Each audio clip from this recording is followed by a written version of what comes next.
Hi, my name is Matt DesLauriers. I'm a freelance creative coder and generative artist. My close relatives, they think I do code art, I guess, which is pretty accurate. I first got into creative coding and making art with code several years ago when I just started doing this as an experiment, and ever since I've really loved it, and my passion has grown ever since. So I'm spending a lot of time on my art and my work.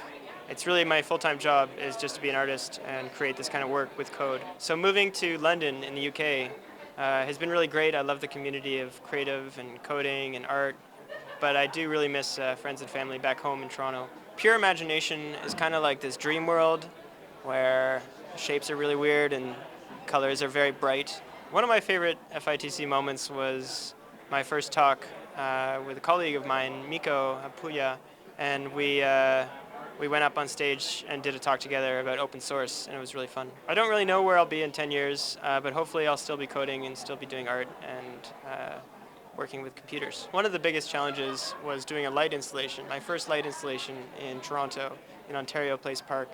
And at the time, I didn't know a lot about hardware, so I had to learn it all on the fly in a matter of months. But it was super rewarding, really fun, and now I feel like I've grown from that. So FITC for me is this place where people that are coders, designers, producers, anything, they can come together and learn about tech, creative projects, and just get really inspired.